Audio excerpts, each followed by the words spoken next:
یہ حالات پر کچھ کہنا ہے اور جو کچھ کہنا ہے میں اس کو اپنے سبق کو لکھ کر کے لایا ہوں، اس لیے کہ حضرات علماء موجود ہیں تو یہ کوشش رہی کہ پورے طور سے بات بھی چونکہ یاد رہ جائے اور مقصد پر نظر بھی رہے اور بات زیادہ بھی نہ ہو سکے۔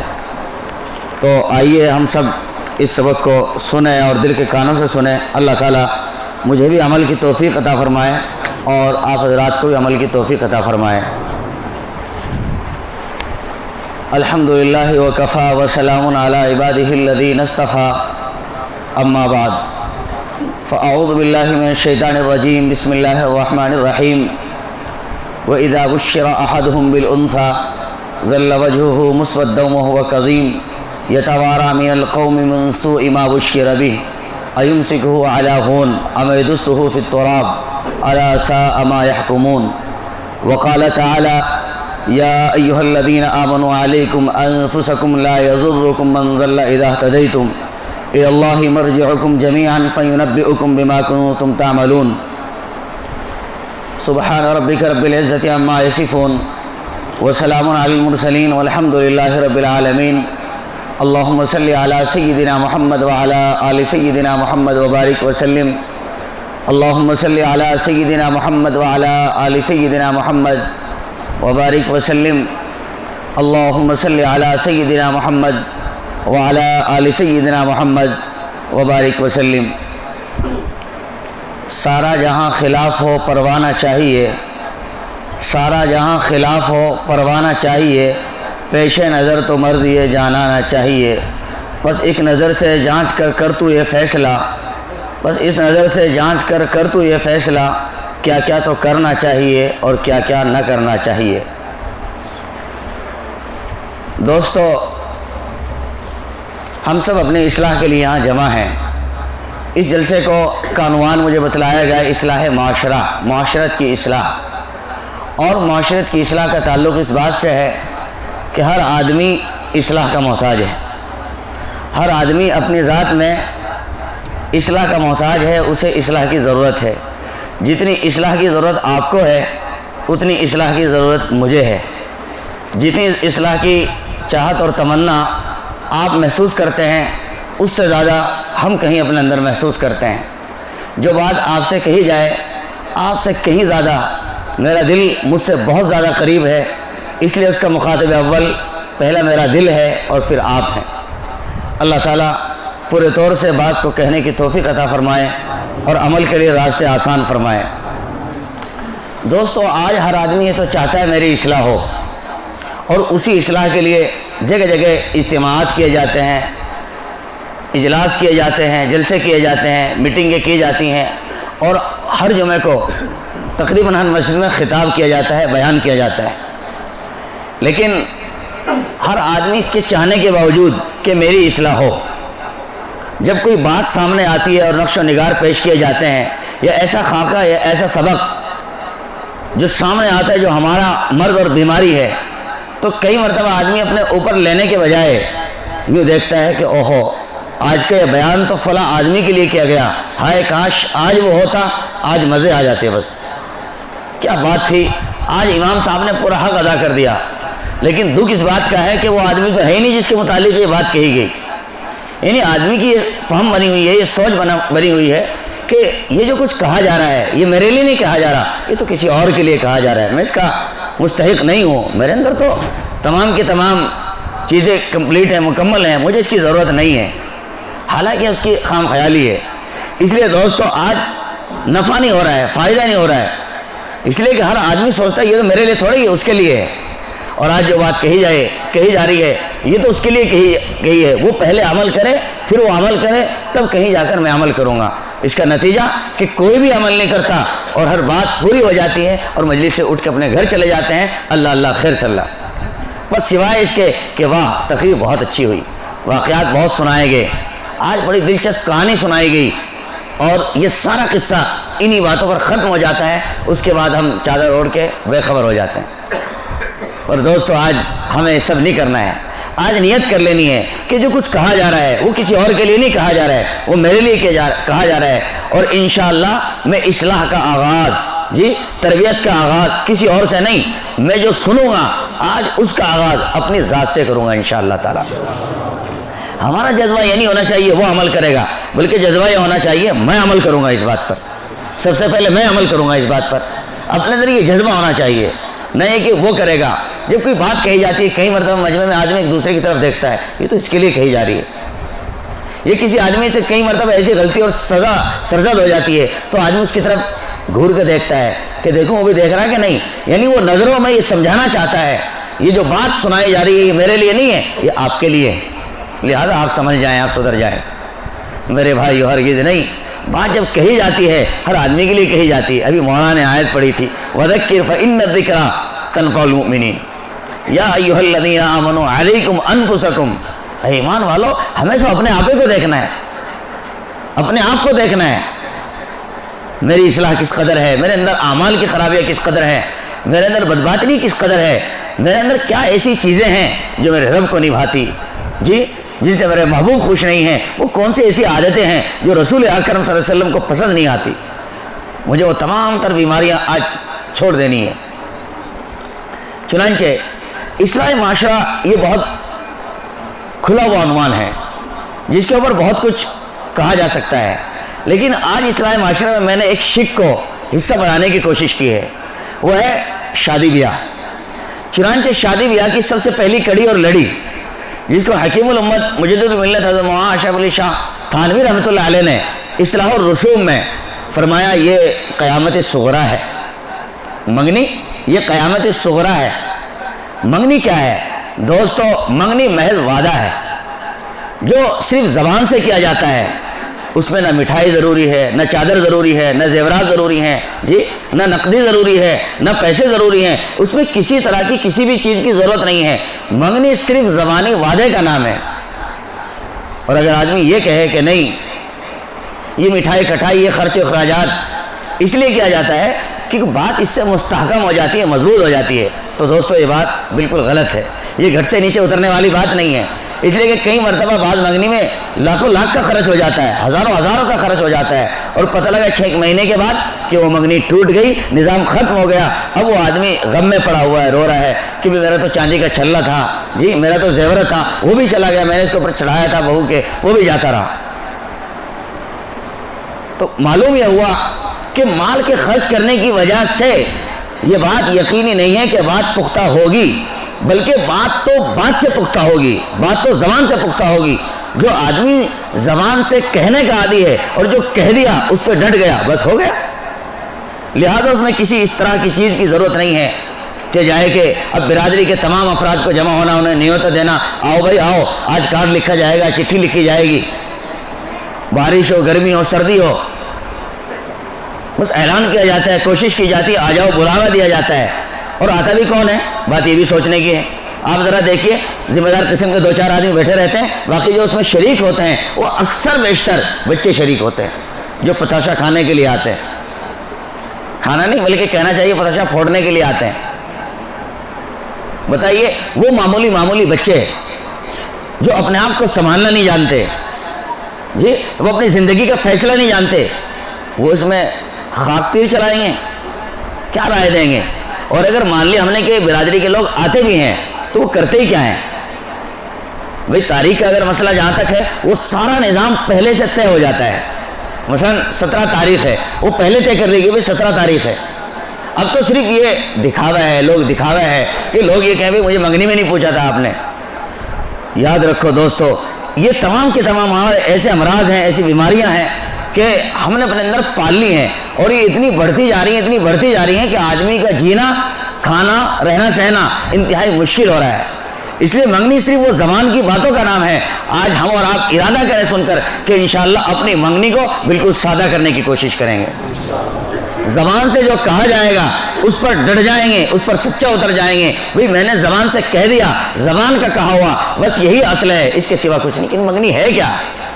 منگنی تو دراصل رشتوں کی جانچ پرکھ ہے، حوال کو جانچنے کی چیزیں ہیں، یہ آدمی کیسے ہیں، کیا نظام ہے ان کا، یہ دیندار ہیں کہ نہیں ہیں، انہیں دین سے مناسبت ہے کہ نہیں، جی ان کا اخلاق سے کوئی واسطہ ہے کہ نہیں، یہ کسی دوسری چیز کے عادی ہیں، یہ کہیں ایسے لوگوں میں تو ہم نہیں پھنس گئے جو ہمیں ٹکنے کا ناچ نچائیں، اس لیے منگنی کی جاتی ہے۔ افسوس کہ اس ابتدائی چیز پر بھی ہم اتنا بڑا خرچ کر رہے ہیں۔ جو آدمی ابتدا میں اتنا خرچ کرے گا تو انتہا کا اندازہ اس سے کر لیں، انتہا کا اندازہ اس سے کر لیں۔ تو آدمی جب کوشش کرتا ہے تو کام بن بھی جاتا ہے۔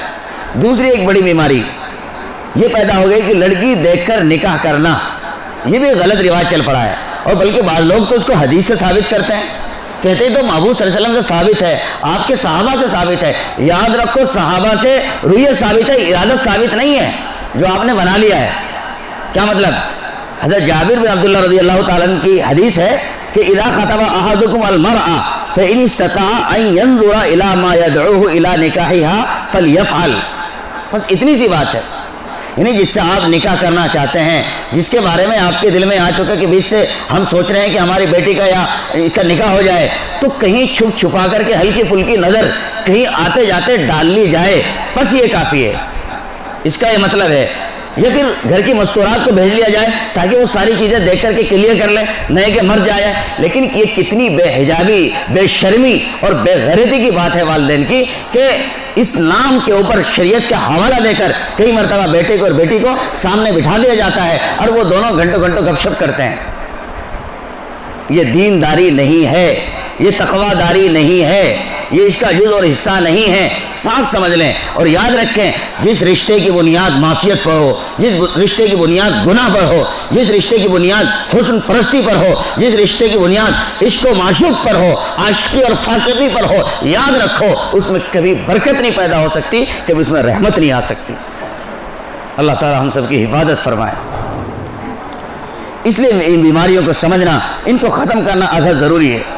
اور دوستو، ویسے بھی کسی کے چہرے پر مرنا یہ کوئی کامیابی کی دلیل نہیں ہے، یہ بھی ایک سوال ہے کہ رشتہ کس سے کریں، کیسی بیٹی سے کریں، کیسی بچی کا انتخاب کریں، یہ بھی ایک پہلا سوال ہے۔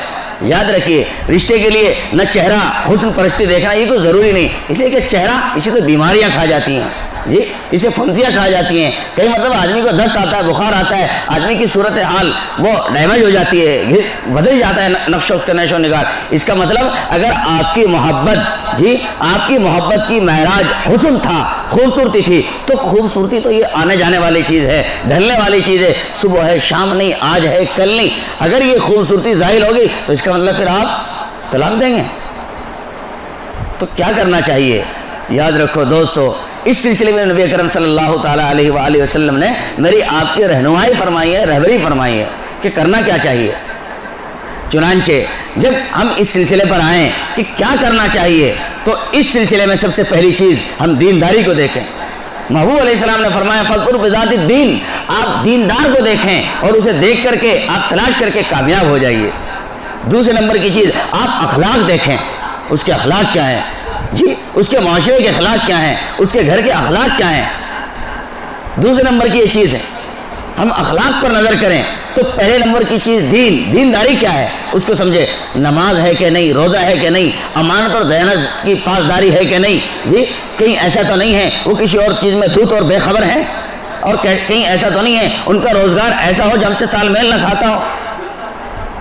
پہلے نمبر کی چیز، اور دوسرے نمبر کی چیز اخلاق، اور تیسرے نمبر کی چیز امور خانہ داری، جی وہ کوکنگ کا نظام جانتی ہو، طباخی کا نظام جانتی ہو، کھانا بنا جانتی ہو۔ ورنہ کئی مرتبہ ہوتا ہے لڑکی بہت نیک ہے، لڑکی بہت نیک ہے، تہجد گزار ہے، 5 وقت نمازی ہے، جی قرآن پڑھتی ہے، تہجد پڑھتی ہے، ذکر کرتی ہے، مراقبے کرتی ہے، اور کیا کہنے ہر وقت تعلیم میں رہتی ہے، لیکن کھانا بنانا نہیں جانتی۔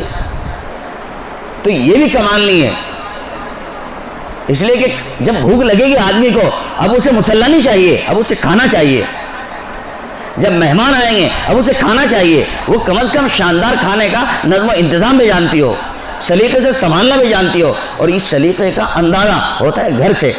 نوجوان دوستو، بات سمجھ میں آ رہی ہے کہ نہیں آ رہی ہے؟ کیا ڈھونڈیں گے آپ؟ جب رشتے کی بات چلے گی گھر میں تو کیا ڈھونڈیں گے آپ؟ پہلے نمبر پر بول کے بتائیے مجھے، دینداری۔ دوسرے نمبر پر آپ کیا ڈھونڈیں گے؟ اخلاق۔ تیسرے نمبر پر کیا ڈھونڈیں گے؟ امور خانہ داری، جی مطبخ کا نظام، صفائی ستھرائی کا نظام، یہ عادتیں آپ ڈھونڈیں، یہ ہے کامیاب چیز۔ نحو کے بانی حضرت ابو الاسود دویلی رحمۃ اللہ علیہ بہت بڑے عالم ہوئے، یہ سارے علماء اسی پڑھ کر آگے بڑھتے ہیں۔ چنانچہ انہوں نے اپنے جب بچے ہو گئے تو ان سے کہا بیٹا میں نے تمہارے اوپر احسان کیا اور یہ احسان میں نے تمہارے پیدا ہونے سے پہلے ہی تم پر کر دیا تھا. کہ ابو اس کا کیا مطلب, اس احسان کا کیا مطلب؟ فرمایا بیٹا جب میں نے اپنی شادی کے لیے کوئی نظام دیکھنا چاہا تو میں نے ہرگز اپنے لیے کوئی حسن پرست بیوی تلاش نہیں کی, ہرگز میں کسی لڑکی کے چکر میں نہیں آیا, حسن کے چکر میں نہیں پھنسا, اس کے جال میں نہیں آیا. بیٹا میں نے پہلے دن سے تمہارے لیے ایک ماں کی تلاش کی ہے, اس لیے کہ اگر آج تو میں نے حسن کی بنیاد پر شادی کر بھی لی لیکن سال 2 سال کے بعد میری چاہت ہوگی میرے گھر سے نیک اولاد پیدا ہو, میرے گھر سے میری چاہت ہوگی میری اولاد تقوی دار پرہیزگار پیدا ہو.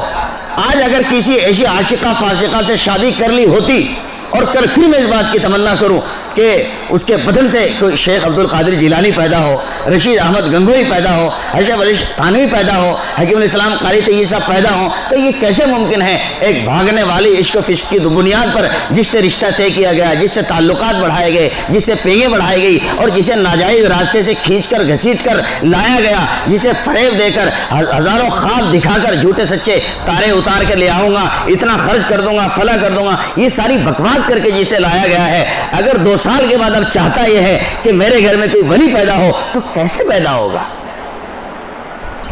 کیسے پیدا ہوگا؟ اس لیے نوجوان دوستو اس معاملے کا انتخاب اپنے والدین پر چھوڑ دو, ورنہ ہو رہا ہے آج معاشرے میں ہر نوجوان میں اپنے حساب سے کروں گا, میں اپنے حساب سے کروں گا, میں نے کوئی دیکھ رکھی ہے, میرا کوئی نظام ہے, ابھی میرا موڈ نہیں کرنے کا, ابھی میری عمر تو بہت باقی ہے. والدین کہہ کے رشتے بنا کے جی گھر میں بلا کے کھلا کے تھک جاتے ہیں, لیکن بیٹا ہے ہر 2 دن کے بعد چپ, ہر 2 دن کے بعد چپ, ہر 2 دن کے بعد چپ. کیوں چپ ہے؟ دائیں بائیں نیئر ڈیئر وہ بتلاتے ہیں کہ اصل میں اس کا وہاں منشا نہیں ہے, اس کا ارادہ نہیں ہے, اس کے دل میں تو کوئی اور بسا ہے. لا حول ولا قوت الا باللہ. دوستو سمجھو تو صحیح, جن والدین نے بہت چھوٹے سے تمہارے لیے اچھے کپڑوں کا انتخاب کیا, جی اچھے جوتوں کا انتخاب کیا, اچھے کھانے کا انتخاب کیا, اچھے مکان کا انتخاب کیا, اچھے بستر کا انتخاب کیا, وہ والدین کیا تمہارے لیے آنے والی بیوی وہ کیا اس میں کوئی گندی لڑکی تلاش کریں گے؟ بولو دوستو, ارے اچھی تلاش کریں گے کہ نہیں کریں گے؟ لیکن نہیں, بول اس لیے نہیں رہنا کہ ہمارے مزاج میں جو سجی ہے وہ اچھی ہے, اس کا کیا مطلب؟ ہمارے والد صاحب کو کیا معلوم؟ لا حول ولا قوت الا باللہ. دوستو اس بات کو سمجھنے کی کوشش کریں, یہ حسن کا نظام 2 دن کا ہے, پھر اس کے بعد اندھیری رات ہے. جی آج کل تو ایسی چمک دمک بیوٹی پارلر ایسا چل رہا ہے کہ آدمی کا نقشہ ہی بدل جاتا ہے. جی کئی دنوں کے بعد مہینوں کے بعد جب سامنے آتی ہے تو آدمی دیکھے یہ کیا ہے, گھبرا جاتا ہے. وہ تو کوئی اور تھی جب پہلے دن آئی, یہ آج کون ہے کالی سی؟ اس لیے کہ وہ جو رنگ چڑھایا گیا تھا, وہ جو کلی چڑھائی گئی تھی, وہ جو ملمت سازی کی گئی تھی, لہذا وہ تو سارا سسٹم گیا. اس لیے اسی سے ایک بات سمجھ میں آئی, جب کبھی رشتہ دیکھنا ہو, جب کبھی لڑکی دیکھنی ہو تو اطلاع دے کے نہیں جانا چاہیے آدمی کو, بلکہ چپ چاپ عافیت کے ساتھ خاموشی سے چلا جائے, اس لیے کہ اس میں سارا نظام سامنے آ جائے گا اور اس میں خرچ و اخراجات کا نظام بھی کم ہوگا. بات سمجھ میں آ رہی ہے کہ نہیں آ رہی ہے؟ کہو دوستو آج سے انشاءاللہ ان ترتیب پر عمل کریں گے.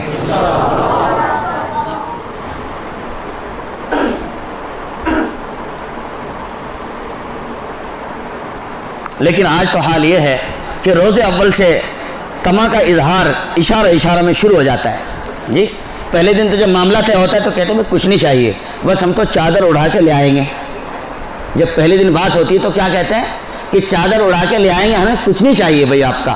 اور پھر چند دنوں کے بعد وہ جو بچولیا ہوتا ہے, بیچ والے ہوتے ہیں, وہ اشارہ میں بات کرنا شروع کرتے ہیں. بیٹا ویڈیو تو نہیں بنا رہے؟ عزیز میری کل ہی کھنچائی ہوئی ہے میرے شیخ کے یہاں, محمد نور صاحب موجود ہیں یہاں, کل ہی مجھے بہت ڈانٹ پڑی ہے, میں کل سے اب تک گھبرا رہا ہوں, آج آپ میرے اوپر ترس کھائیں. جزاک اللہ, اللہ آپ کو اپنی خاص محبت عطا فرمائے.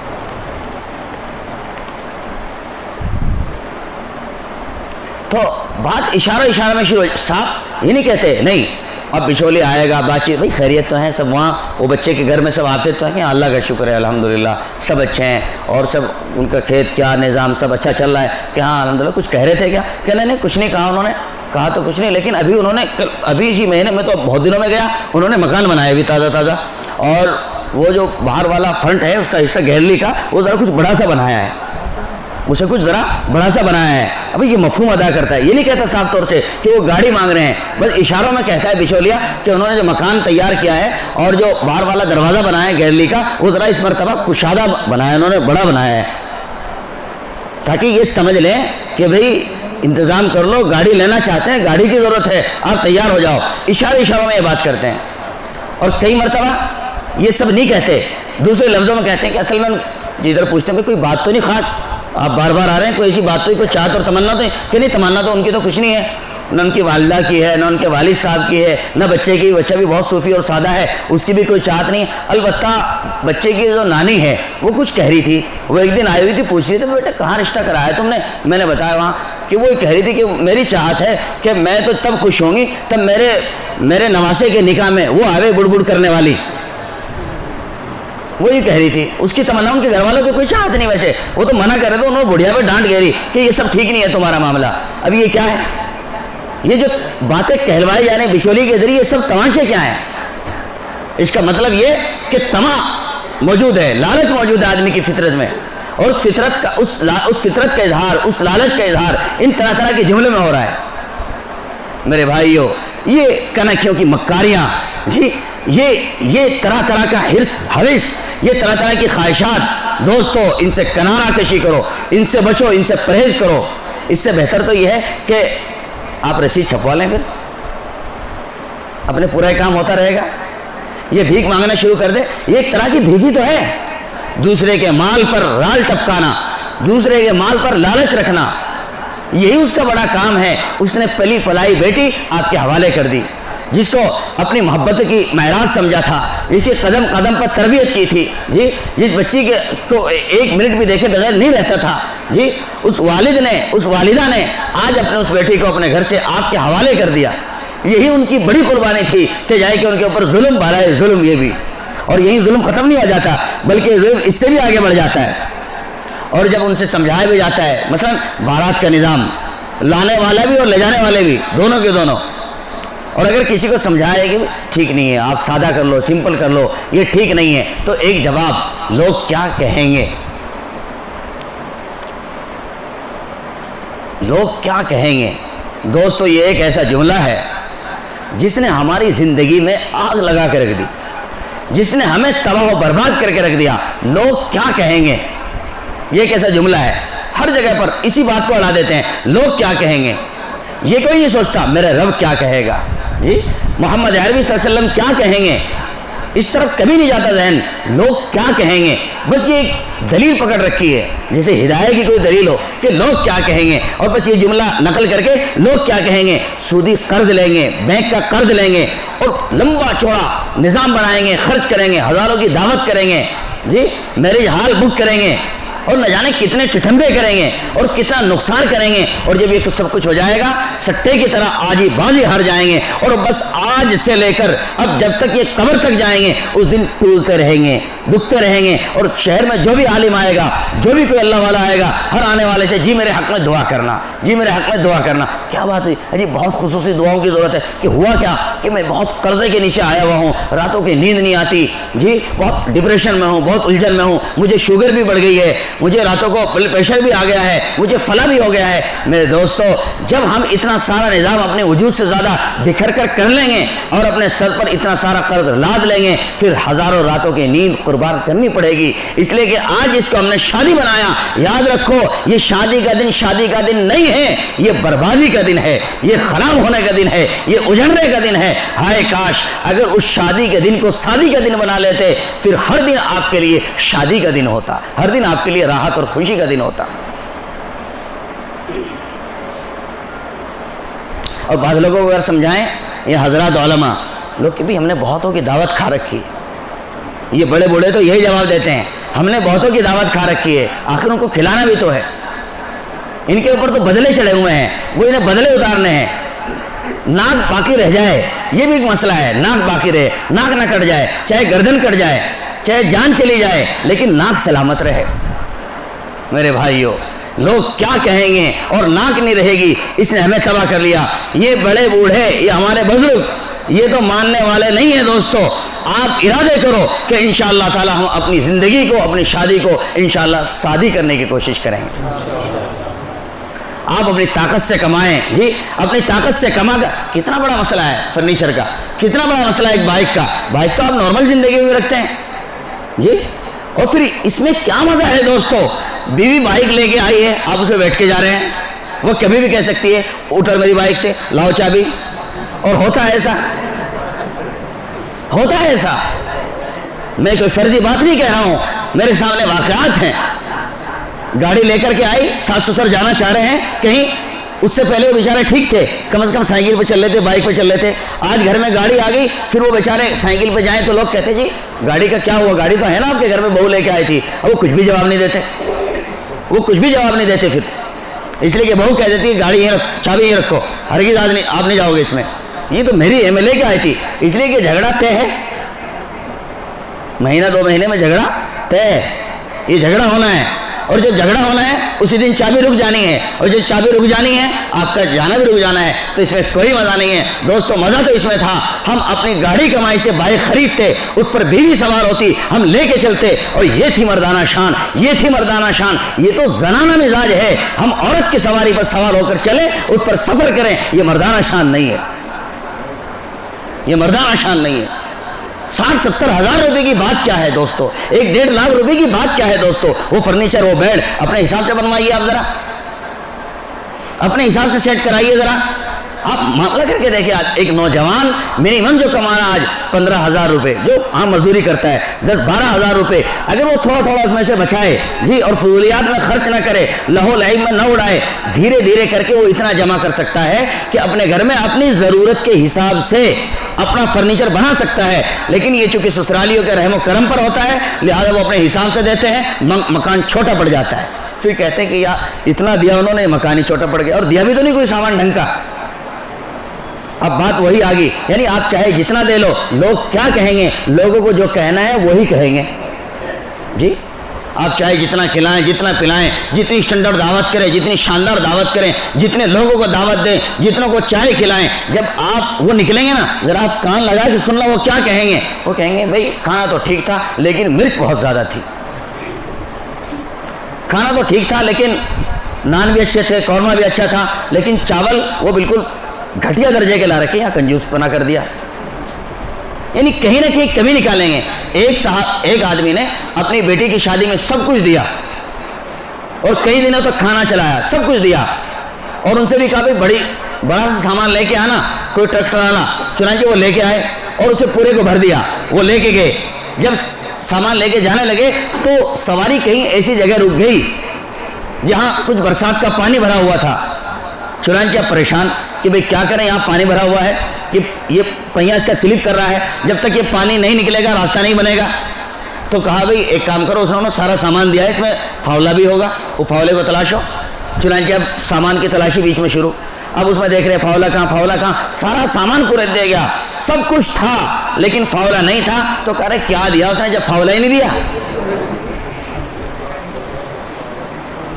یہ ہے وہ لوگ کیا کہیں گے, لوگوں کو جو کہنا ہے وہی کہیں گے. دوستو اس کی پرواہ نہ کریں, اس پر آئیے, اپنی مسل پاور سے کمائیے, اپنی طاقت اور ہمت سے کمائیے, اور اپنی کمائی سے اپنے حساب سے چاہے ایک بیڈ بنائیے, ایک کرسی بنائیے, یا آپ چارپائی پہ اپنا نظام بنائیے, یہ گودریج مت لائیے, مت برتن لائیے. کوئی آپ کو کچھ نہیں کہے گا, نہ بیوی کہے گی, نہ رشتہ دار کہیں گے, کوئی نہیں کہے گا. اس لیے کہ وہ آپ نے خود سے بنایا ہے. آپ اسے بائک خریدیں نہ خریدیں کوئی ضروری نہیں ہے, لہذا اس کی ضرورت ہے. دوستو یہ بڑے, ان کے تو تانے ہیں, یہ ماننے والے نہیں ہیں. نوجوان دوستو آپ سے برابر بات کر رہا ہوں, آپ ارادہ کر کے ہاتھ اٹھا کر سچے دل سے سچے ایمان کے ساتھ آپ گواہی دیں, تاکہ آج کی ترتیب ان علماء کی محنت کامیاب ہو کہ انشاءاللہ ہم اس شادی کو سادہ کریں گے اور اپنی گاڑی کمائی سے اپنے شادی کا نظام بنانے کی کوشش کریں گے انشاءاللہ تعالی.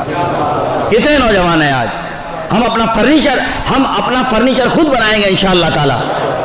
بعضوں نے تو انہوں نے بھی ہاتھ اٹھا رکھے جنہوں نے کار لے رکھی ہے,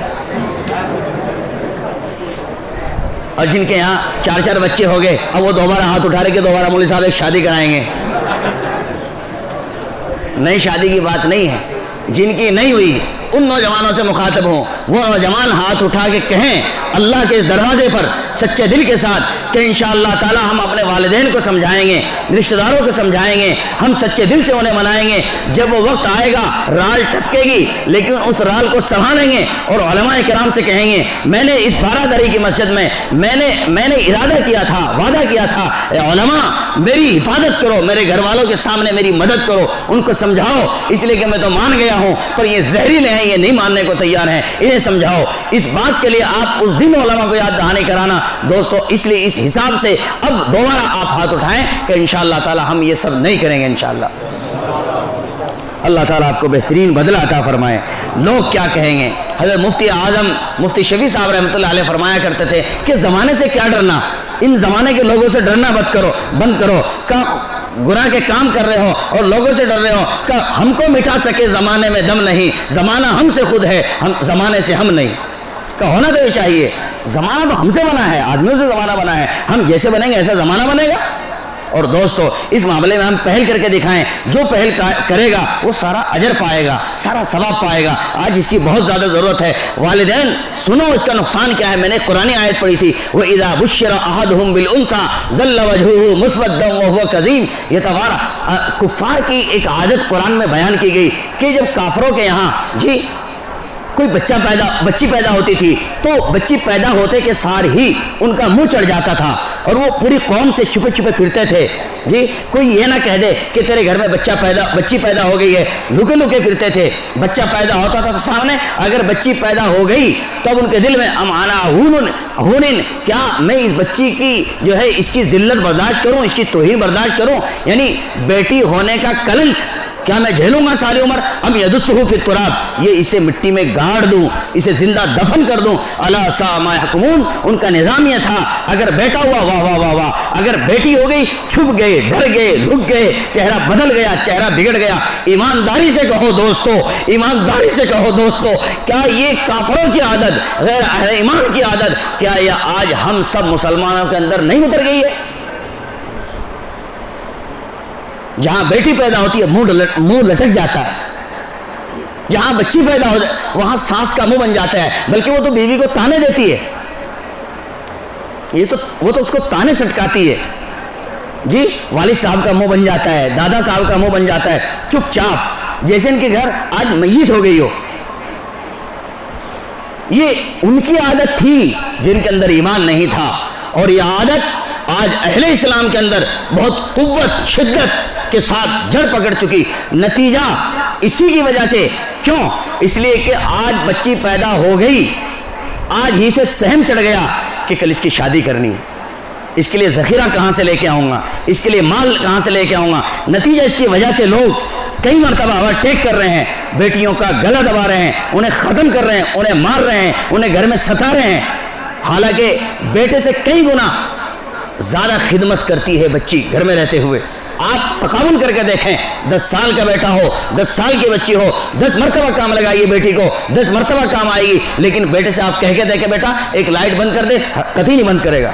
اور بیٹی کو 10 مرتبہ اٹھائیے, بیٹا یہ گلاس اٹھا کے لے کے آؤ, یہ پانی اٹھا کے لے کے آؤ, وہ جھاڑو اٹھا, وہ 10 سال کی بچی ہے لیکن 10-12 مرتبہ ہی کام دے گی اسی آواز پر. کس نے کیا ہی خوب کہا, نہ خلب بیٹے تو درد سر بنے, نہ خلب بیٹے تو درد سر بنے, بیٹیوں نے سر دبایا دیر تک, بیٹیوں نے سر دبایا دیر تک. لیکن آج بیٹی کی پیدائش عذاب ہو رہی ہے. کیوں ہو رہی ہے عذاب؟ صرف اس وجہ سے کہ جہیز کا نظام, اتنا سارا خرچ, بہت کچھ دینا پڑے گا. اس کی وجہ سے آج بیٹیاں والدین کو بھاری نظر آ رہی ہیں, جبکہ محبوب صلی اللہ علیہ وسلم نے فرمایا کسی کے یہاں 3 بیٹی ہوں اور ان کی شاندار پرورش کرے اور اگلے گھر پہنچا دے عافیت کے ساتھ, اللہ تعالیٰ اسے جنت کی ضمانت دیتے ہیں. یعنی محبوب صلی اللہ علیہ وسلم نے فرمایا میں انہیں جنت کی ضمانت دیتا ہوں, سیدھے جنت میں جائیں گے انشاءاللہ تعالیٰ. اس کے باوجود بھی منہ چڑھتا ہے. تو اس کی وجہ کیا ہوئی؟ جہیز. اس کی وجہ کیا ہوئی؟ مہنگی شادی. تو آج ان بچیوں کو جینے کا حق دے دو دوستو, ان بچیوں کو زمانے میں جینے کا حق دے دو, ان بچیوں کی زندگی کو ہرا کر دو. اور یہ ہرا کرنا اس بات سے ہوگا کہ ہم ارادہ کر لیں کہ انشاءاللہ تعالی ہم شادی کریں گے, اس میں جہیز نہیں لیں گے انشاءاللہ تعالی. کئی مرتبہ گھر میں بڑے چھوٹے، مثلا آپ ہیں، آپ سے بات ہو گئی، آپ کی سمجھ میں بات آ گئی، آپ نے مان لی، بات بن گئی، ٹھیک ہے جیسے کہا گیا ایسا کریں گے. لیکن گھر میں عورتیں ہوتی ہیں. اب وہ عورتیں کیا ہوتی ہیں؟ پوری ناگن ہوتی ہیں، ڈستی ہیں. بیٹی آ بھی جاتی ہے، کوئی بھلا آدمی کہنے سننے کی برکت سے بغیر رسم و رواج کے شادی کر بھی دیتا ہے جی. اور کوئی ایسا موقع آتا ہے، وہ کہتی ہے امی اس میں ذرا چمچ چلا لو. ہاں دیا تھا تیرے باپ نے چمچ، وہ چمچ چلا لو تیرے باپ نے دیا تھا. تو اندر ہی اندر اسے ایسا کوستی ہے، ایسا ٹھگتی ہے، ایسا پمپ مارتی ہے کہ بچی بیڑ پہ پڑھ کر، چارپائی پہ پڑھ کر پوری رات ہو جاتی ہے اور آنسو بہاتی رہتی ہے. ایسے تانے دیتی ہے. اچھا وہ مثلا وہ کہے گی کہ مجھے درد ہو رہا ہے، یا مجھے آج بخار ہے، دوا لینے جانا ہے، مجھے آج میڈیکل تک لے کے چلے. تو وہ کہے گی ہاں تیرے باپ نے دی تھی سواری، اس میں لے کے جائیں تمہیں اس بارش میں.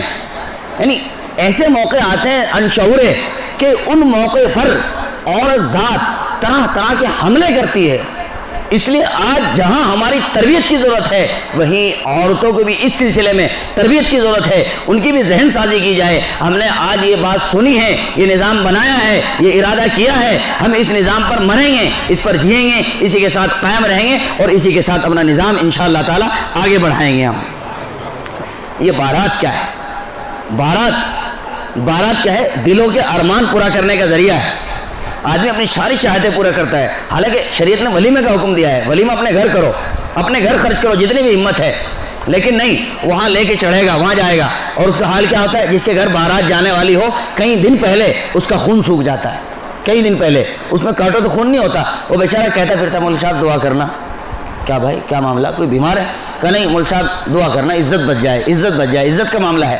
کہ کیا معاملہ ہوا کہ وہ بیٹی کی شادی ہے، تو اس سے پتہ لگا کہ عزت جانے کا خطرہ ہے. اس کا مطلب یہ ہوا کہ عزت لوٹنے والے آ رہے ہیں. اس کا مطلب عزت لوٹنے والے آ رہے ہیں، لٹیرے ہیں. اور وہ عزت پر حملہ کرنے والے لٹیرے وہ کون ہوئے بھائی؟ بولو بھائی، باراتی. وہ کون ہوئے؟ باراتی. اب ہم سمجھو کہ کون سی قسم میں لوگ ہمیں سمجھتے ہیں. جب ہم بارات میں جائیں گے، لوگ ہمارے لیے کیا کیا نظام بنا رہے ہیں اور کیسی دعا کراتے پھر رہے. عزت بچ جائے، صاف سمجھ میں آ جاتا ہے. کوئی عالم نیک اللہ والے متقی پرہیزگار وہ تو اس کا حصہ ہی نہیں بنتے. وہ تو پہلے ہی ہاتھ جوڑ لیتے، ہم نہیں جائیں گے. پتہ لگتا ہے کہ کون آ رہا ہے بارات میں. اب بارات کے لوگ لٹیرے ہوئے، بے عزت ہوئے. وہ کہہ رہا ہے نا میری عزت بچ جائے. اور ہوتا بھی ایسا ہے، کئی مرتبہ جانے والے ایسے حبشی ہوتے ہیں، کھانے پہ ٹوٹتے ہیں، اندھا دھند کھاتے ہیں. اپنے گھر آ جائے تو سوچ کے لیتے ہیں، اور دوسرے کے در پہ چڑھ گئے، جس کے سامنے گئی ڈش وہیں ہوگی پوری مس، وہیں پوری خالی کر دیتا ہے. اب اگلے کو بڑھاتا ہے لوگ، اب وہ دیکھتا ہے اس میں، اس کا مطالعہ کرتا ہے. میرے بھائیو، کھانے کا اگر ایک آدمی نے دل کھول ہی دیا، سامان رکھ ہی دیا، اس کا مطلب یہ تھوڑے کہ پورے کو ختم کر دیں ہم. بھئی اس کی بھی تو عزت کا پردہ رکھیں، اس کا بھی تو احترام رکھیں. اگر ایک دن ہم نے بوٹی نہیں کھائی تو کیا آج ہم کافر ہو جائیں گے؟ اسی سے مسلمانی ثابت ہوتی ہے. اگر آج ہم نے دھڑا دھڑ بوٹیاں اندر نہیں لی تو آج ہماری موت واقع ہو جائے گی. ایسا کوئی مسئلہ ہے؟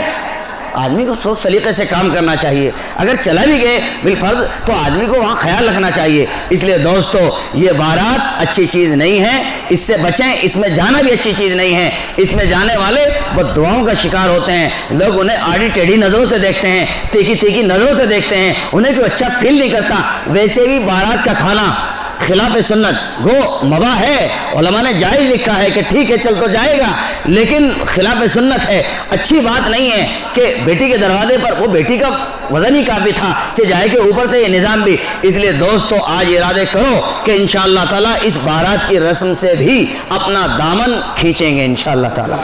اگر کوئی ضروری ہوا، بیٹا ہوا، فلاں ہوا، 4 5 10 آدمی چلے جائے. یہ شادی ہے، ایک شادی ہے. دیکھو ایک بڑے شین سے شادی ہوتی ہے جو شادی کارڈ چھپتا ہے، ایک ہوتا ہے شادی. دراصل یہ شادی تھی، چھوٹے سین سے تھی، چھوٹے سہ سے تھی. لوگوں نے اس کو بڑے سہ سے کر دیا، ایس ایچ کر دیا، اس کو شادی کر دیا. دوستو ان 3 نقطوں نے جو قیامت برپا کی ہے، الامان الحفیظ، وہ سب کے سامنے ہیں. 3 نقطے بڑھے، چھوٹے سہ سے بڑا شے بنا اور قیامت قائم ہو گئی. یہ قیامت کبریٰ ہے. منگنی قیامت صغریٰ حضرت تھانوی کی زبان میں، اور یہ شادی، یہ نکاح فرمائے یہ قیامت کبریٰ ہے آدمی کی. اللہ تعالیٰ نکاح کو آسانی کے ساتھ کرنے کی توفیق عطا فرمائے۔ تو شادی کرو دوستو، آسانی کے ساتھ کرو، وہ بہت زیادہ زور دگا کے اس طرح کا معاملہ ہم نہ کریں، کیسے نقطے مٹائیں گے شادی سے ہم، کسی اللہ والے کے اشعار ہیں، کیسے نقطے مٹائیں گے شادی سے ہم، شادی ہو کیسے شادی یہ ہم نے سوچا نہیں، 100 مسائل نمازوں کے پوچھے مگر 100 مسائل نمازوں کے پوچھے مگر کیسے کرتے ہیں شادی یہ ہم نے پوچھا نہیں۔ سب عزیز و اقارب کو خوش کر دیا، رب جو روٹھا ہے اس کو منایا نہیں۔ دین فقط کیا ہے روزے نمازوں کا نام، کیا نکاح آپ کے دین کا حصہ نہیں؟ تو نکاح بھی تو دین کا حصہ ہے، لہذا جس طرح ہم سارے امور انجام دیتے ہیں اسی طرح ہم یہ بھی دین کا ایک حصہ ہے۔ نکاح کرنا ایک عبادت ہے، نکاح کرنا کیا ہے دوستو؟ ایک عبادت ہے۔ دیکھیں ہر چیز کا ایک محل ہے، ایک جگہ ہے، ایک موقع ہے، ایک ترتیب ہے، اور ان حالات نے ملک کی اور سمجھایا کہ اور زیادہ ترتیب ہے۔ آپ کسی مول سول میں نماز نہیں پڑھ سکتے، حساب سے جہاں نماز پڑھنی ہے وہیں پڑھیں گے، اس لیے کہ آئے دن وضاقت علیہم الارض بما رحبت، یہ نظام بننا ہے۔ زمین خدا کی اتنی کشادہ ہے، اس کے باوجود بھی تنگ اور چھوٹی اور بہت کم پڑتی جا رہی ہے۔ ہر جگہ آپ نماز ادا کریں اس کا موقع نہ بھی رہا۔ تو دیکھیے تجارت کی جگہ بازار، سونے کی جگہ بیڈ روم، غسل کرنے کی جگہ باتھ روم، جی اسی طرح عبادت کی جگہ مسجد، لہذا ہم نکاح کو بھی مسجد میں ادا کریں، میرج ہال سے اپنی کا بائیکاٹ کریں اور میرج ہال سے اپنی جان بچائیں، اس سے نجات پائیں، اس کے خرچ سے آپ بری ہونے کی کوشش کریں۔ میرج ہال اس نے ہمارے زندگی کے اندر بڑی تباہی لا کے کھڑی کر دی، بے حیائی، مرد و عورت کا اختلاط، بے شرمی، بے محاوگی، اور ان کا طرح طرح کے لباس اور پوشاک پہننا، بن سنورنا، اور نہ جانے کیسے کا نظام کرنا، اور کتنے کھانوں کا برباد ہونا آئے دن ہم شہر میں مظاہرہ کرتے ہیں۔ لہذا اگر شادی کریں گے، میرج حال سے توبہ ہوگی، سچائی اور سچائی کی زندگی بسر ہوگی، وہ مال بچے گا، بچوں کی تجارت معیشت میں کام آئے گا، بچوں کی ضرورت میں کام آئے گا۔ کتنے گھر در ایسے ہیں وہاں پلاسٹر کی ضرورت ہے، 2 کٹے لگ کر 4 کٹے 6 کٹے لگ کر پلاسٹر ہو سکتا ہے، لیکن نہیں، اس لیے کہ پہلے دن سے جوڑ رہے ہیں شادی کے لیے خرچ کرنا ہے۔ جی کئی مرتبہ بیت الخلاء کا دروازہ نہیں، معاف کرنا میں کسی کے عیوب ظاہر نہیں کرتا، لیکن کئی مرتبہ آدمی کا ایسا ہوتا ہے اور آدمی اسے بہت تھوڑے خرچ میں برابر کر سکتا ہے، لیکن فضول خرچ کرے گا، ناشتے بڑے بڑے کرے گا، بے تکے خرچ کرے گا، اور وہ چھوٹی سی ضرورت جو گھر کی ہے اسے قطعی پورا کرنے کی کوشش نہیں کرے گا۔ اس کا تعلق آدمی کی سوچ سے ہے۔ تو لہذا نکاح ایک عبادت ہے، عبادت کو عبادت کے طریقے سے ادا کیا جائے، لہذا میری جہال سے جان بچا کر نکاح کا نظام ہم مسجد میں بنانے کی کوشش کریں گے انشاءاللہ تعالی۔ وقت بھی کافی ہو گیا اور میں اپنی بات کو بھی اب سمیٹ دیتا ہوں، قریب کر دیتا ہوں۔ اللہ تعالیٰ ان باتوں پر مجھے اور آپ کو پورے طور سے عمل کرنے کی توفیق عطا فرمائے۔ 2-4 باتیں اور ہیں۔ نکاح آسان سنت ہے۔ نبی علیہ السلام کی بہت مبارک اور پیاری حدیث ہے کہ ان اعظم النکاح برکتن ایسرہ مؤونتن۔ نبی کریم صلی اللہ تعالی وسلم نے پوری امت کی تربیت فرمائی اور انسان کو شاندار سانچے میں ڈالا۔ فرمایا کہ نکاح یوں تو بہت عظیم چیز ہے، ان اعظم النکاح، کامیاب نکاح، بڑا نکاح، اچھا نکاح، خیر و برکت کے لحاظ سے وہ ہے ایسرہ مؤونتن، کہ جس کا خرچ بہت تھوڑا سا ہو، بہت چھوٹا سا ہو، اور یہ ایسی کوئی چیز نہیں، ہو نہیں سکتا۔ ہر فرد کو شادی کا حصہ بنانا، ہر فرد کو بارات کا حصہ بنانا یہ کوئی ضروری نہیں، نہ جانے کتنے تعلقات ہیں، یہ کوئی کمپلسری اور لازمی چیز نہیں۔ یاد رکھو حدیث پاک میں حضرت عبد الرحمن بن عوف کا واقعہ مشہور ہے۔ رسول اکرم صلی اللہ علیہ وسلم کے صحابی ہیں اور بہت قریبی نزدیکی صحابی ہیں، لیکن شادی کر لی، نبی علیہ الصلوۃ والتسلیم کو خبر تک نہ ملی۔ جب کپڑوں پہ کچھ محسوس کیا تو پوچھا عبد الرحمن یہ کیا ہے؟ فرمایا یا رسول اللہ میں نے شادی کی ہے۔ اچھا شادی کر لی، مبارک ہو، بہت اچھا کیا، ولیمہ بھی کیا؟ نہیں یا رسول اللہ۔ فرمایا اولم ولو بشاتن، ولیمہ کرو چاہے ایک بکری ہی کیوں نہ ہو۔ یعنی ولیمے کا بھی سلیقہ اور طریقہ بتایا کہ اس کے اندر بھی 2000 آدمی، 5000 آدمی، 10,000 آدمی، نہیں آدمی چھوٹا سا ولیمہ کر لے، اور ضروری نہیں اس میں بھی گوشت ہونا۔ محبوب صلی اللہ علیہ وسلم کا ولیمہ مالیدے سے ہوا ہے، کوئی کھجور لے کے آیا، کوئی ستو لے کے آیا، کوئی آٹا لے کے آیا اور اس کو بنایا، ایک حلوہ سا تھا اور اس کو کھلا دیا۔ فرمایا یہ ولیمہ ہے۔ جب محبوب سرکار دو جہاں، سردار دو جہاں محمد عربی صلی اللہ علیہ وسلم کا اس طرح سادگی کے ساتھ ولیمہ ہو سکتا ہے، تو پھر میرا آپ کا ولیمہ کیوں سلیمہ بننا ہے؟ اسے بھی ولیمہ بنانے کی کوشش کرو۔ یاد رکھو دوستو ولیمہ سنت ہے، سلیمہ سنت نہیں ہے جو ہم نے تھیٹر بنا رکھا ہے۔ لہذا رسومات کا بائیکاٹ کریں۔ اگر یہ چیز اچھی ہوتی، بارات کا چڑھنا، فلاں کا چڑھنا، تو حضرت عثمان غنی رضی اللہ تعالیٰ عنہ جن کے نکاح میں محبوب صلی اللہ علیہ وسلم کی 2 بیٹیاں آئی، انہیں حق تھا، اور عثمان پورا نام بتاؤ دوستو، حضرت عثمان غنی، عثمان سیٹھ مالدار تھے، وہ ان کو مالدار کہا گیا۔ اگر وہ چاہتے تو ایک طرف ہاتھیوں کی لائن ہو جاتی، اونٹوں کی لائن ہو جاتی، اس زمانے کی جو شاہی سواری تھی ان تمام تر چیزوں کی وہ لائن لگا دیتے، لیکن نہیں، چپ چاپ خاموش، کچھ بھی ایسی چیز نہیں ہے۔ معلوم ہوا کہ جب وہ کر سکتے ہیں تو ہم بھی کر سکتے ہیں۔ اللہ تعالی ہمیں پورے طور سے عمل کی توفیق عطا فرمائے۔ اسی طرح ہمارے اکابر مشائخ میں بہت سارے علماء ایسے ہیں، مثلا ایک نام محی السنہ حضرت شاہ ابرال ہردوئی رحمۃ اللہ علیہ، بہت بڑے تھے، بہت بڑے تھے، اللہ تعالیٰ نے بہت دیا تھا، بہت دیا تھا۔ جن لوگوں نے ان کو دیکھا ہوگا وہ جانتے ہیں کہ اللہ تعالیٰ نے انہیں کتنا با کمال، با فیض اور با رعب، اور کس طرح اللہ تعالیٰ نے ان کو با خدا بنایا تھا۔ وہ اس طرح قیمتی آدمی تھے، جس طرح ان کا خدا سے بہت مضبوط ربط تھا اور ان کا دل خدا کی محبت سے مالدار تھا، اسی طرح دولت کے لحاظ سے بھی وہ مالدار تھے، لیکن اپنی ان کی ایک بیٹی تھی، اس بیٹی کا نکاح انہوں نے عصر بعد چپ چاپ محض چائے پر کیا، محض چائے پر کیا، اور ان کی ناک سلامت رہی، نہیں کٹی۔ اسی طریقے سے ان کے خلیفہ عارف باللہ حضرت مولانا شاہ حکیم محمد اختر صاحب رحمۃ اللہ علیہ، آپ کے یہاں کئی بیٹیاں تھیں، آپ نے ان تمام تر بیٹیوں کی شادی عصر کے بعد ان کا نکاح کیا اور چائے پلا کے ہلکے پھلکے ناشتے کے ساتھ ان کو رخصت کیا، اور اپنے بیٹے جو آج بھی حیات ہے، اللہ تعالیٰ ان کی عمر میں برکت عطا فرمائے، حضرت مولانا مظہر صاحب، چنانچہ ان کو بھی تعلیم دی کہ بیٹے جب میری پوتیوں کی شادی کرو گے، جب اپنی بیٹیوں کی شادی کرو گے تو اسی طریقے پر کرنا، اگر زیادہ کچھ کرنا ہے الگ سے شامیانے مت لگانا، خانقاہ کا جو حصہ ہے اسی میں نظام بنا لینا، اس سے باہر مت جانا۔ اللہ اکبر کبیرہ، ام کنتم شہداء اذ حضر یعقوب الموت اذ قال لبنیہ ما تعبدون من بعدی۔ اپنی اولاد کی کس قدر فکر رکھتے تھے وہ لوگ، اس لیے آج ہمیں بھی ضرورت ہے۔ اسی طرح آج کے شیخ و مرشد حکیم الامت آج کے حضرت مولانا صلاح الدین سیفی نقشبندی مجددی نے ابھی تقریباً 1 سال پیشتر نکاح کیا، اور اس نکاح کا پورا خط ہم لوگوں نے بھی پڑھا ہوگا بحمداللہ، مجھے امید ہے خاص کر علماء کی ذات نے اس کو پڑھا ہوگا، پڑھا ہے۔ کیسا سادہ، کیسا اچھا، کیسا رہنما پیغام اور کیسی رہنما شادی آپ نے کی۔ آپ نے شادی کا پورا نظام اس میں کلیئر کیا خط میں، اور لکھا کہ آپ حضرات اپنے اپنے مقام پر رہ کر دعا کریں، آنے کی زحمت گوارا نہ فرمائیں، یہ نکاح نماز عصر میں ہوگا۔ چنانچہ جو شہر کے کھتولی میں ہوا، جو کھتولی کے رہنے والے لوگ ہیں وہ شریک ہو جائیں اور شیرنی لے کر وہیں سے اپنے گھر چلے جائیں، دعوت کا کوئی نظام نہیں ہے۔ چنانچہ ایسا ہی ہوا، نماز عصر پڑھی گئی، حضرت نے کچھ باتیں سمجھائی اور نکاح پڑھا دیا گیا۔ مہمان شیرنی لے کر وقتی طور پر رخصت ہوئے، اور آپ نے ایک ایک پیالی چائے پی، اور دونوں بیٹیوں کو لے کر آپ گئے اور اپنے وطن دورالا آ کر آپ نے نماز مغرب ادا فرمائی، کسی طرح کا خرچ نہیں کیا۔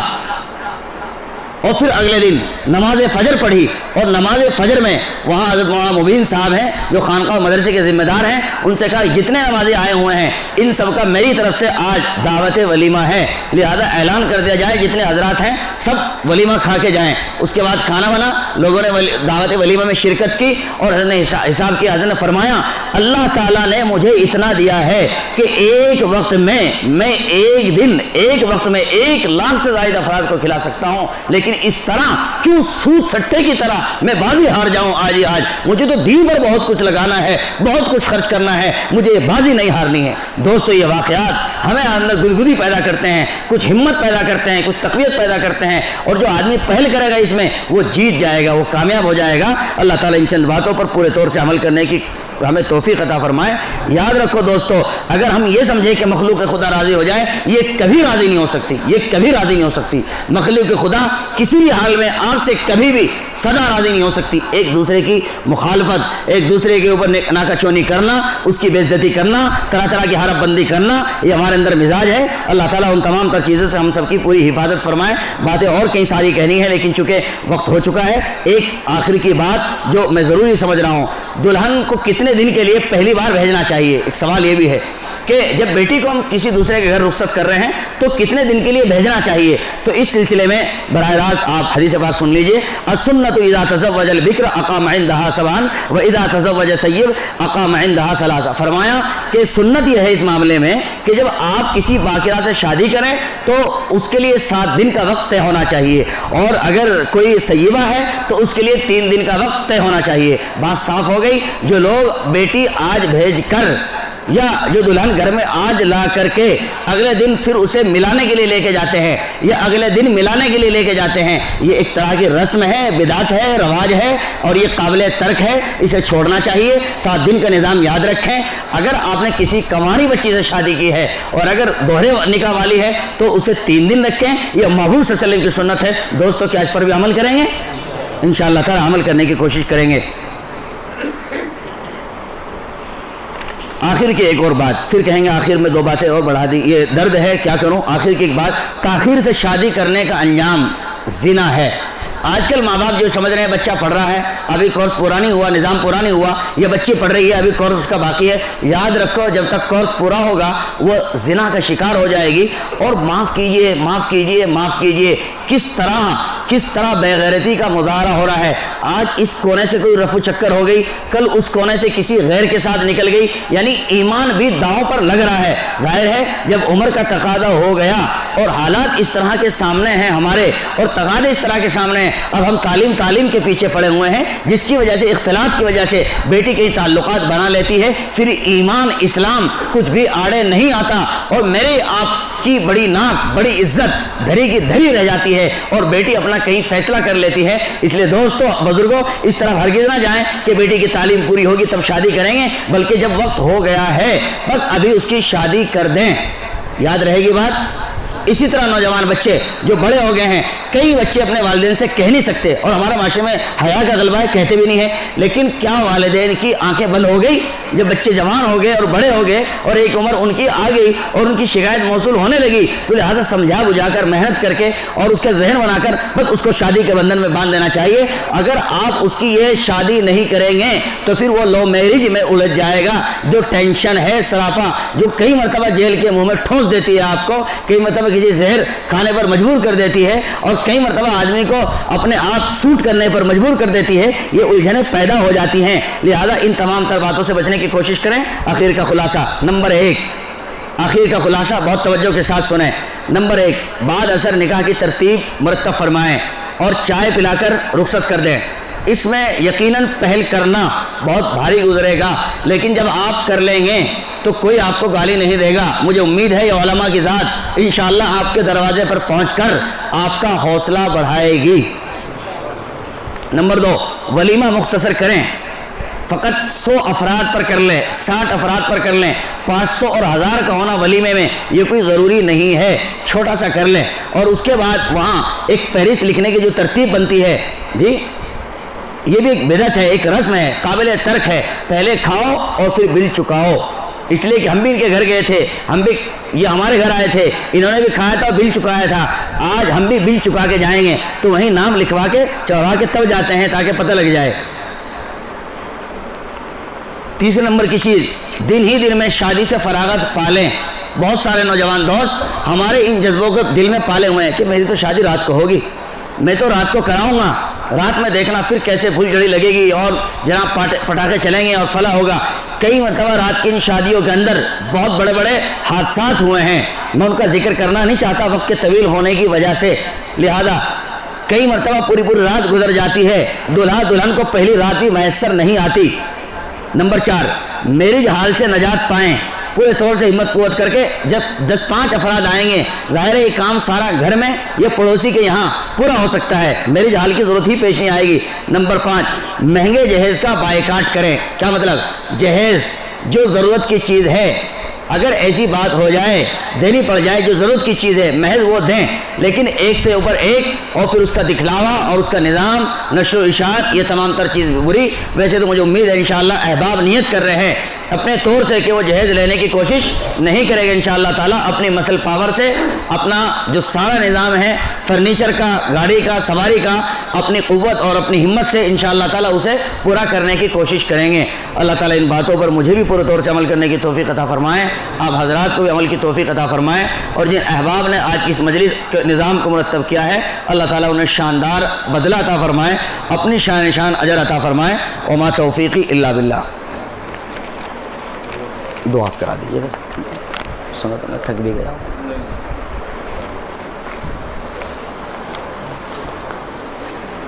کیا وقت ہوا؟ 20 منٹ ہے۔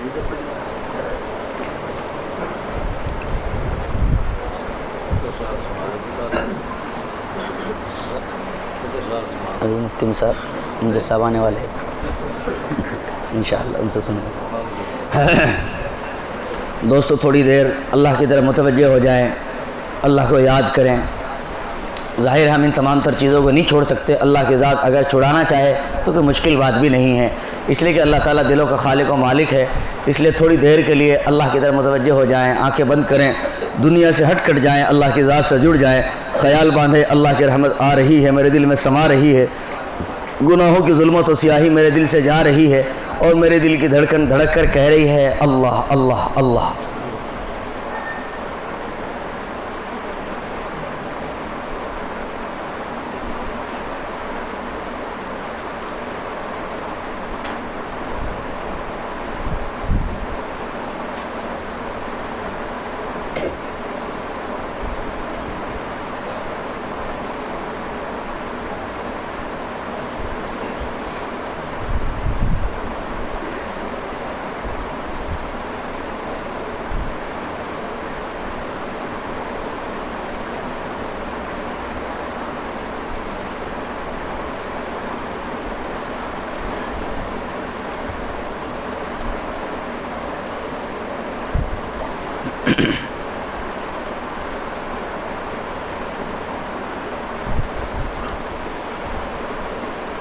کس سے مانگیں کہاں جائیں کس سے کہیں، اور دنیا میں حاجت روا کون ہے.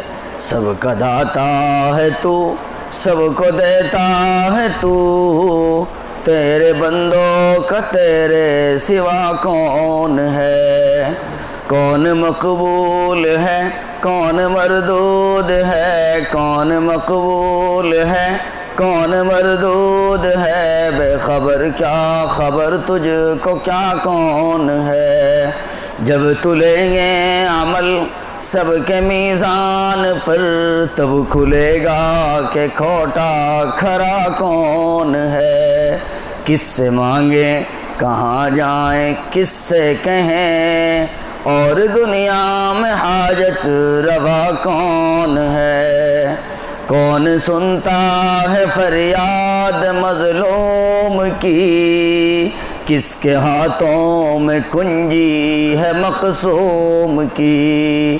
رزق پر کس کے پلتے ہیں شاہ و گدا، تجھ عہد کے سوا دوسرا کون ہے. کس سے مانگیں کہاں جائیں کس سے کہیں، اور دنیا میں حاجت روا کون ہے. انبیاء اولیاء اہل بیت اور نبی، تابعین و صحابہ پہ جب آ بنی، گر کے سجدے میں سب نے یہی عرض کی، گر کے سجدے میں سب نے یہی عرض کی، تو نہیں تو مشکل کشا کون ہے. کس سے مانگیں کہاں جائیں کس سے کہیں، اور دنیا میں حاجت روا کون ہے. سب کا داتا ہے تو سب کو دیتا ہے تو، تیرے بندوں کا تیرے سوا کون ہے. کون مقبول ہے کون مقبول ہے کون مردود ہے، کون مقبول ہے کون مردود ہے، بے خبر کیا خبر تجھ کو کیا کون ہے. جب تلیں گے عمل سب کے میزان پر، جب تلیں گے عمل سب کے میزان پر، تب کھلے گا کہ کھوٹا کھرا کون ہے. کس سے مانگیں کہاں جائیں کس سے کہیں، اور دنیا میں حاجت روا کون ہے. لا الہ الا اللہ محمد رسول اللہ صلی اللہ علیہ وسلم. دعا کے لیے ہاتھ اٹھا لیجئے. حسبی اللہ لا الہ الا هو علیہ توکلت ورب العرش العظیم.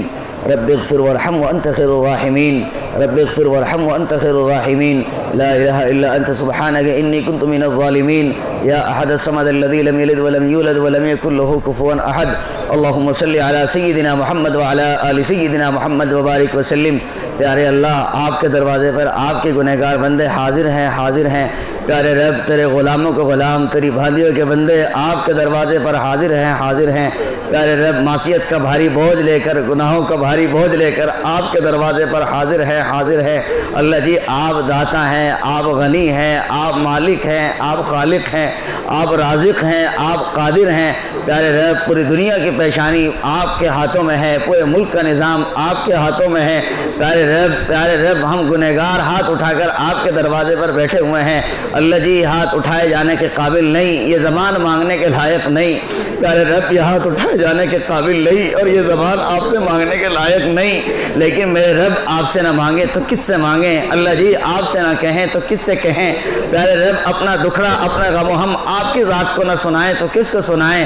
اللہ جی، ہماری کہانیاں، ہمارے قصے، ہماری داستان، ہماری خرافات، ہمارے گناہ اور بدی سب آپ کے روبرو ہیں۔ اللہ جی، دن کے اجالے میں جو گناہ کیے وہ بھی آپ کو معلوم، رات کے اندھیریوں میں جو گناہ کیے وہ بھی آپ کو معلوم۔ پیارے رب، اندھیرے کمرے میں، گھپ کمرے میں موبائل لے کر کے گندی تصویریں جو دیکھی ان کا بھی آپ کو معلوم۔ پیارے رب، اگر کہیں اپنی نظروں کو ٹیڑھا کیا، غلط دیکھا، وہ بھی آپ کو معلوم۔ ہائے میرے رب، سارا نظام تو آپ کی نظروں میں کھلا ہوا ہے، سارا نظام تو آپ کی نظروں میں سجا ہوا ہے۔ اللہ جی، یہ کپڑے ہی سفید ہیں، اے میرے رب، یہ کپڑے ہی سفید ہیں، دل تجھم کا تو کالا ہے۔ اللہ، یہ کپڑے ہی سفید ہیں، دل تجھم کا تو کالا ہے۔ میرے رب، جس طرح آپ نے کالے بالوں کو سفید کر دیا، اللہ جی، اس کالے دل کو سفید کرنا یہ بھی آپ کے لیے کوئی مشکل کام نہیں ہے۔ میرے رب، محتاج بندے آپ کے دروازے پر، محتاج بندے ایک غنی رب کے دروازے پر، اے میرے رب، ایک فقیر ایک بادشاہ کے دروازے پر، ایک ضرورت مند ایک داتا کے دروازے پر، واللہ الغنی وانتم الفقراء۔ پیارے رب، آپ نے فرمایا اللہ کی ذات مالدار ہے اور اے لوگو، تم فقیر ہو، تم محتاج ہو، تم ضرورت مند ہو۔ اللہ جی، آپ نے نظام بنایا ہے، اے میرے رب، مالداروں کا کام دینے کا ہوتا ہے اور غریبوں کا کام مانگنے کا ہوتا ہے۔ اللہ جی، ہم آپ کے غریب بندے ہیں، ہم آپ کے لوٹے پیٹے بندے ہیں، جنہیں نیٹ نے ڈس لیا ہے، جنہیں موبائل کی تصویروں نے ڈس لیا ہے، جنہیں شیطان نے لوٹ لیا ہے، جن کے اعمال کو برباد بدنظری نے کر دیا ہے، جن کے اعمال کو برباد جھوٹ نے کر دیا ہے۔ اے میرے رب، نہ جانے اپنی زبان سے کتنے لوگوں کو دل دکھائے، اے میرے رب، نہ جانے کتنے لوگوں کے دل دکھائے، کتنے کو تڑپایا۔ وہ دن آئے گا جب سارا چٹا آپ کے روبرو ہوگا۔ اللہ جی، آپ حساب کتاب لیں گے، برابر میں ایک بوڑھی ماں کھڑی ہوگی اور جب بچے کا حساب سامنے آئے گا، ماں دیکھ کر کے منظر بلک جائے گی، اے میرے بیٹے، ایسے غلط کام بھی کرتا تھا تو معصوم بیٹی وہیں کھڑی ہوگی جب حساب کتاب ہوگا۔ اور والد صاحب کا جب چٹا سامنے آئے گا اور پوری میں باتیں کھلیں گی، بیٹی شرما جائے گی، میرا باپ یہ حرکت کرتا تھا، میرا باپ یہ حرکت کرتا تھا، وہ ٹوٹ کے رہ جائے گی۔ اور سب سے بڑھ کر یہ کہ دونوں جہاں کے سردار امام الانبیاء رسول اکرم صلی اللہ علیہ وسلم کھڑے ہوں گے اور حساب کتاب لیا جائے گا۔ جب ایک ایک امتی کی بدعمالی سامنے آئے گی، آپ پر گرانی ہوگی، آپ کو تکلیف ہوگی، آپ کا دل ٹوٹ کے رہ جائے گا، ہائے میرا امتی، ایسی بدعمالی، ایسے غلط کام۔ پیارے اللہ، ہمارے اکابر مشائخ تو دعائیں مانگتے تھے، اللہ جی، اگر حساب لینا ضروری ہو جائے اور آپ حساب لیں تو محمد صلی اللہ علیہ وسلم کی نظروں سے بچا لینا، جنہوں نے ہمارے لیے دھکے کھائے، جنہوں نے ہمارے لیے برے حالات سہے، جنہوں نے اپنے اوپر اوجڑیاں رکھوائی، جو محمد صلی اللہ علیہ وسلم جن کے اوپر اوجڑی رکھ دی گئی اور دیر تک سجدے میں پڑے رہے اور کفار ہنستے رہے۔ آپ کی بیٹی آئی فاطمہ اور اس نے آپ کے اوپر سے وہ اوجڑی اٹھائی اور برا بھلا کہا اور کفار ہنستے رہے۔ ہائے میرے رب، جس محبوب نے ہمارے لیے تکلیفیں جھیلی، وہ محبوب کا دل دکھے گا۔ اللہ جی، آپ ہمیں دنیا ہی میں معاف کر دیجئے، اللہ جی معاف کر دیجئے، پیارے رب معاف کر دیجئے، معاف کر دیجئے، اچھے رب معاف کر دیجئے، سچے رب معاف کر دیجئے، قریب رب معاف کر دیجئے، معاف کرنا نہیں چاہتے پھر بھی معاف کر دیجئے، معاف کر دیجئے۔ اللہ جی، فقیر کا کام مانگنے کا ہوتا ہے، آپ کا کام دینے کا ہوتا ہے۔ اللہ جی، آپ نے اپنے قرآن میں کہا، اما السائل فلا تنہر، اے لوگوں، فقیروں کو دھمکانا نہیں چاہیے۔ پیارے رب، ہم گنہگار فقیر آپ کے دروازے پر ہیں، آپ ہمیں ہماری بدعمالی کی وجہ سے دھکا نہ دیجیے، آپ ہمیں دھتکاریے مت۔ اللہ جی اگر آپ نے اپنے دروازے سے دھکا دے دیا میرے رب آپ کے سوا کوئی ہمیں سہارا دینے والا نہیں ہوگا, کوئی مدد دینے والا نہیں ہوگا, کوئی بچانے والا نہیں ہوگا. پیارے اللہ آپ تو اچھوں کے بھی اللہ ہیں, آپ تو بروں کے بھی اللہ ہیں. اللہ جی آپ تو ایک ماں سے زیادہ پیار کرتے ہیں. ایک ماں کا عالم یہ ہے اپنے اچھے سے بھی پیار کرتی ہے, اپنے گندے کو بھی گندا اپنے بھولے کو بھی گندا دیکھنا نہیں چاہتی, اسے بھی صاف کر کے رکھتی ہے. پیارے رب آپ کے نیکوکار بندے تو نیک ہیں, لیکن سوال ہم جیسے گنہگاروں کا ہے, سوال ہم جیسے بدکاروں کا ہے, سوال ہم جیسے خطا خواہوں کا ہے, جن کا ظاہری چولا چمکدار ہے اور باطن بہت میلا ہے. اللہ جی آپ معاف کر دیجئے, اللہ معاف کر دیجئے, اللہ معاف کر دیجئے, کریم رب معاف کر دیجئے, سونے رب معاف کر دیجئے, اچھے رب معاف کر دیجئے. اللہ جی اس امت میں بڑے چھوٹے نئے پرانے ہر طرح کے افراد موجود ہیں. اللہ جی آپ ترس کھا کر پوری امت کو معاف کر دیجئے. اے اللہ اپنے عاشقین میں شامل فرما لیجئے, اپنے محبین میں شامل فرما لیجئے. اے میرے رب اپنے تقوی والے بندوں میں شامل فرما لیجئے. رب کریم ہم نے جن رسومات پر گفتگو کی ہے اللہ جی آج کا ضروری سبق ہے, رب کریم اس سبق کو ہمیں سدھارنے کی توفیق عطا فرما دیجئے, ان اسباق پر عمل کرنے کی توفیق عطا فرما دیجئے. رب کریم معاشرے کو سیدھا سچا بنا دیجئے. اللہ اخراجات سے بچا دیجئے. رب کریم ایک طرف تو مہنگے مہنگے خرچ کیے جا رہے ہیں, دوسرے طرف کمزور عورت اپنے بیمار بچے کو لے کر ہاسپٹل جاتی ہے, ڈاکٹر دوا لکھتا ہے, جب پرچہ ہاتھ میں تھما دیتا ہے تو بڑھیا کئی مرتبہ اسٹور کی طرف دیکھتی ہے اور کئی مرتبہ بیٹے کی طرف دیکھتی ہے اور کئی مرتبہ اس پرچے کو نار کر پوچھتی ہے یہ دوائیں کتنے کی آ جائیں گی. وہ کہتا ہے یہ تو 3-4 ہزار کی آنے والی دوائیں ہیں. بڑھیا اپنے معصوم بچے کو دیکھتی ہے, میں اسے دوا کھلا نہیں سکتی, میں اسے جلا نہیں سکتی, یہ دوا کھلا کر بچ سکتا تھا, اس کے ظاہری کا کوئی سبب نہیں ہے. اپنے بچے کو قریب آتی ہے, سینے سے لگاتی ہے اور آنسو بہاتی ہے, چپ چاپ آنسو بہاتی ہے.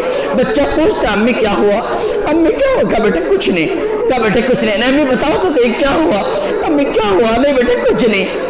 بار بار اس بچے کو سینے سے لگاتی ہے, اس کے چہرے کو صاف کرتی ہے اور روتی رہتی ہے میرے رب میرے پاس اتنے پیسے نہیں جو میں اپنے نونہال کے لیے دوا کرا لوں, اسے دوا دے دوں. پیارے اللہ امت کے امیروں کو نظام سمجھا دیجئے, امت کے امیروں کو نظام سمجھا دیجئے کہ کہاں فضول خرچی ہو رہی ہیں, جہاں ضرورت ہے, جہاں تقاضے ہیں. آج کسی بندے کے اوپر چھت نہیں ہے, وہ آسمان کی چھت کے تلے صرف کوئی سائبان لگا کے سوتا ہے. رب کریم اس کے معصوم بچے ایسی برسات میں روتے ہیں, بلبلاتے ہیں, اپنے والدین کا منہ دیکھ کر کے تک کے روتے ہیں, آنسو بہاتے ہیں, اور وہ قرض میں لت پت ہوا رہتا ہے. بلکہ کئی مرتبہ بھوکا بسرا شام میں گھر آتا ہے, کھانا مانگتا ہے, جیسے کھانا سامنے کیا جاتا ہے اچانک کوئی دروازہ کھٹکھٹاتا ہے, یہ سمجھ جاتا ہے, فوراً اٹھتا ہے اور پڑوسی کی دیوار سے یہ بیت الخلاء میں چھپ جاتا ہے. اور بچے کہتے ہیں ابو ابو آپ کو بھوک لگی ہے, وہ اشارے سے کہتا ہے بیٹا چپ ہو جاؤ, قرض مانگنے والا آیا ہے, قرض مانگنے والا آیا ہے, ابو آپ کو بھوک لگی ہے, پیاس لگی, آپ پانی پی لیجیے, بیٹا چپ ہو جاؤ, قرض مانگنے والا ہے, مجھے اپنی عزت بچانی ہے. پیارے اللہ امت اس بدحالی میں جی رہی ہے, اللہ جی آپ مدد فرما دیجئے, اللہ آپ نصرت فرما دیجئے. یا اللہ روزگار آپ کا ہے, سارا نظام آپ کا ہے, پہاڑ پتھر آپ کا ہے, سونا چاندی آپ کا ہے, اور آپ کے کسی کام کا نہیں ہے. رب کریم آپ نے بنایا اپنے ضرورت مند بندوں کے لیے. پیارے اللہ سب کو ضرورت کے بقدر عطا فرما دیجئے, اللہ سب کو ضرورت کے بقدر عطا فرما دیجئے, اور اپنی شادی کو سادگی کے ساتھ کرنے کی توفیق عطا فرما دیجئے. رب کریم جہاں عوام یہاں شامل حال ہیں, رب کریم یہاں علماء ائمہ, رب کریم ان کا ایک بڑا طبقہ, خانقاہوں سے وابستہ افراد, ہر طرح کے لوگ یہاں موجود ہیں. پیارے اللہ کسی کی تو امین آپ کو اچھی لگ رہی ہوگی, اللہ کسی کے اٹھے ہوئے ہاتھ تو آپ کو اچھے لگ رہے ہوں گے. اللہ پورے مجمع کو ایک بار رحمت کی نظر سے دیکھ لیجئے, اللہ رحمت کی نظر سے دیکھ لیجئے, اور ہم سب کی بگڑی بنا دیجئے.